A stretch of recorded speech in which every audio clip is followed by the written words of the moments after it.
जय हिंद बच्चों, आप सभी का मेरे चैनल पर फिर से स्वागत है। तो आज हम लोग देखते हैं यूपी बोर्ड कक्षा 6 अभ्यास कार्य पुस्तिका सीखे गणित का इकाई 7 ज्यामितीय अवधारणाएं देखते हैं। अगर वीडियो पसंद आए तो अपने फ्रेंड्स में जरूर शेयर करें। अगर आपका भी कोई प्रश्न है तो कमेंट कीजिए, मैं उस पर वीडियो जरूर बनाऊंगा। अगर आप मेरे चैनल पर पहली बार आए हैं तो कृपया चैनल को सब्सक्राइब कर दें, साथ में बेल आइकन को भी दबा दें ताकि आगे आने वाली वीडियोज़ की नोटिफिकेशन आपको सबसे पहले मिल जाए। तो चलिए शुरू करते हैं।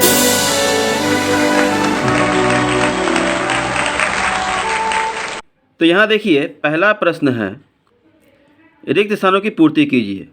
क्रम में दिया है 1 2 3 4। आकृति यहाँ पे चित्र बना हुआ है। यहाँ पे दिया है खुली आकृति है कि बंद आकृति है, वो लिखना है। और यहाँ पे रेखाखंड से बना है, वक्र रेखा से बना है या दोनों से मिलकर बना है। तो यहाँ देखिए सब रेखाखंड है और खुला हुआ है तो खुली आकृति है, रेखाखंड है।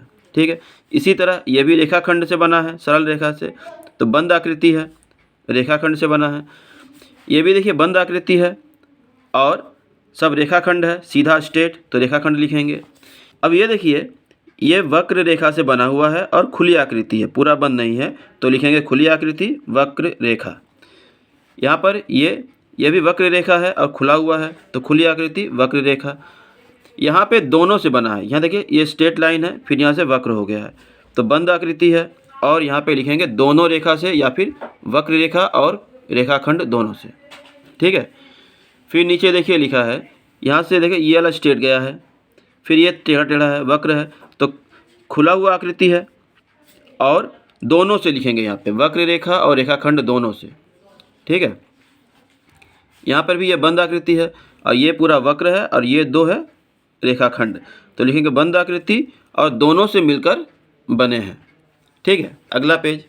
अब हम देखते हैं पेज नंबर 73 का। यहाँ पे लिखा है 2, किसी बिंदु से प्रारंभ कर उसी बिंदु पर पहुंचना जा सके तथा उस बिंदु पर पहुंचने तक उस आकृति पर दोबारा चलना न पड़े, ऐसी आकृति को क्या कहते हैं? तो ऐसी आकृति को बंद आकृति कहते हैं। फिर अगला देखिए लिखा है तीसरा, निम्नलिखित में वक्र रेखा से बनी आकृति कौन सी है? तो वक्र देखिए, ये भी सरल रेखा है, ये भी रेखा है, ये भी रेखा है, ये वाला वक्र रेखा है, तो यहाँ पे सही निशान दे देंगे। अगला चौथा है, समतल में स्थित किसी बिंदु से उसी तल में कितनी रेखाएं खींची जा सकती हैं? तो असंख्य लिखेंगे। ठीक है,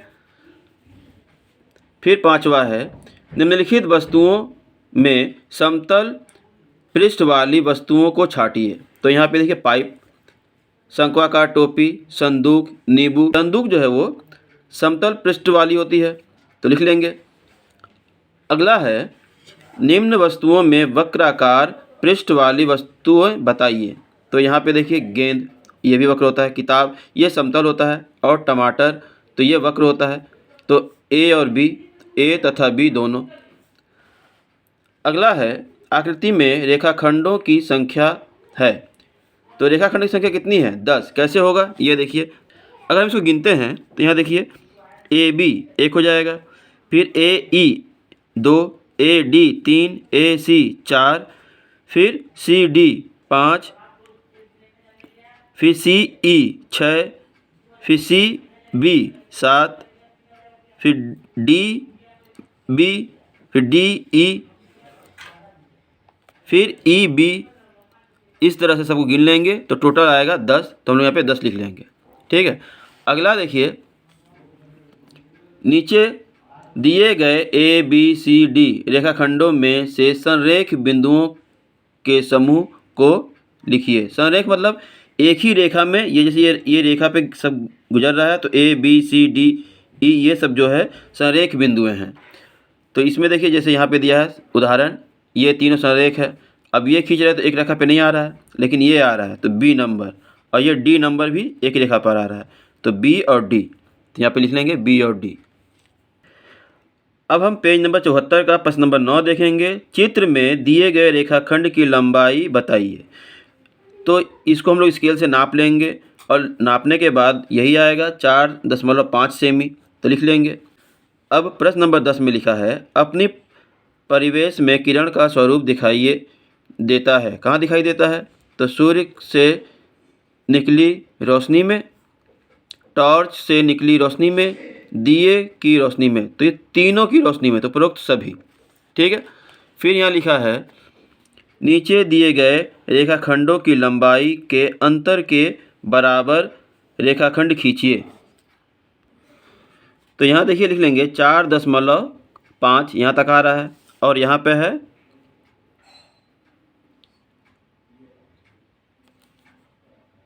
2.8। तो यहाँ पे लिखेंगे 4.5 माइनस 2.8 और घटा देंगे। तो घटाएंगे तो आ जाएगा 15 में से 8 गया 7 और यहाँ पे 3 में से 2 गया 1.7।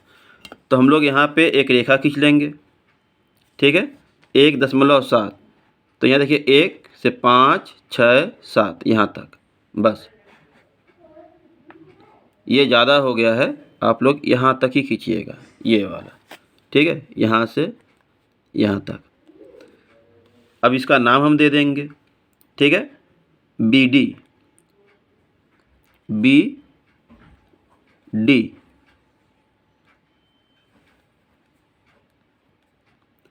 ठीक है, अब इसको अगर यहाँ पे हम रखते हैं, ठीक है, CD यहाँ तक आएगा, तो यहाँ D, यहाँ पे B, तो BD ये हमारा आंसर। या फिर आप कोई भी नाम रख सकते हैं यहाँ पे। फिर अगला देखिए दिया है 12 नंबर, निम्नलिखित परिस्थितियों में इन बिंदुओं से कितनी रेखाखंड खींचे जा सकते हैं, रेखाखंडों को खींचिए व उनकी संख्या बताइए। तो यहाँ पे देखिए ये ज़रा सा ऊपर है, अगर हम इसको ऐसे मिलाते हैं तो यहाँ सीधा यहाँ जा रहा है, बीच में ये रह जा रहा है, तो फिर यहाँ से इस पर मिलाएंगे। तो इस तरह से यहाँ पे एक खींचा था AE, फिर ED, फिर हम लोग मिलाएंगे तो DC और C से E को मिलाएंगे। देखिए सीधा नीचे से जा रहा है, ऊपर नहीं मिल रहा है। ठीक है, तो इस तरह से हम लोग मिला लेंगे। मिलाने के बाद नाम लिखेंगे। यहाँ पे उदाहरण नाम दिया है, एक का AE दिया था, तो बाकी को हम लोग इस तरह से लिख लेंगे 10 नाम। और उसके बाद फिर यहाँ देखिए चित्र बना हुआ है और बोला है इसके शीर्ष और रेखाखंडों को लिखिए। शीर्ष मतलब ये A B C D E ये सब शीर्ष हो गया, और रेखाखंड AB एक रेखाखंड, फिर BC एक रेखाखंड, फिर CD एक रेखाखंड। इस तरह से हमने ये 5 रेखाखंड का भी नाम लिख लिया है। अगला पेज, यहाँ देखिए लिखा है एक सरल रेखा से 6.5 सेमी का रेखाखंड खींचिए। तो ये एक सरल रेखा है, इसका कोई भी नाम है, मतलब मान लीजिए ये M रेखा है, इसमें से रेखाखंड 6.5, तो मान लीजिए यहाँ पे हम A ले लेते हैं। अब A से यहाँ पे A रखते हैं और यहाँ से 6.5, तो यहाँ तक आता है, तो यहाँ पे हम निशान लगा देंगे ये और ये। तो AB, हम एक रेखा M से 6.5 सेमी AB ले लेंगे, तो यहाँ पे लिखेंगे AB बराबर 6.5 सेमी। ठीक है, फिर नीचे देखिए दिया है सत्य असत्य छांटना है। तो यहाँ पे लिखा है पटरी प्रकार की सहायता से हम किसी रेखाखंड को समद्विभाजित कर सकते हैं। तो हाँ, प्रकार और पट्टी से कर सकते हैं, तो सत्य। दिए गए रेखाखंड का केवल एक ही लंब समद्विभाजक खींचा जा सकता है, ये भी सत्य है, सिर्फ एक ही सकते हैं। दी गई रेखा के बाहर स्थित किसी बिंदु से उस रेखा पर 2 लंब खींचे जा सकते हैं, नहीं, एक ही होगा, तो असत्य। फिर लिखा है 2 रेखाखंड 2 बिंदुओं पर प्रतिच्छेद कर सकते हैं। तो 2 रेखाखंड अगर हम काटते हैं ऐसे करके तो एक ही बिंदु पर कटेगा, तो असत्य। अगला है 2 दिए हुए बिंदुओं से केवल एक रेखा खींची जा सकती है। हाँ, 2 बिंदु से केवल एक रेखा खींची जा सकती है। और एक दिए हुए बिंदु से केवल एक ही रेखा खींची जा सकती है, नहीं, एक रेखा बिंदु है तो उससे कई रेखाएं खींची जा सकती है, असंख्य, तो असत्य। फिर यहाँ पे देखिए लिखा है एक ही रेखाखंड की 2 भिन्न लंबाइयाँ हो सकती हैं, तो ये भी नहीं, एक रेखाखंड का केवल एक ही लंबाई होगा। ठीक है, अब यहाँ पे देखिए भरना है, तो भरने वाले में रख लेंगे रिक्त स्थान में रेखाखंड की लंबाई निश्चित होती है और रेखा की लंबाई असीमित होती है, अनंत होती है, मतलब वो दोनों ओर बढ़ाया जा सकता है।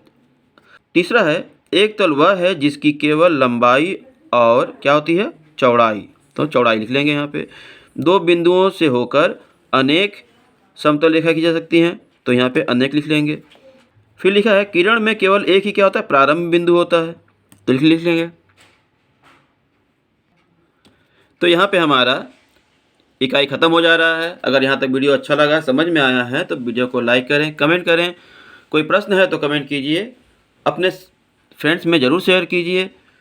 तो मिलते हैं अगली वीडियो में एक नया प्रश्न लेकर, तब तक के लिए धन्यवाद।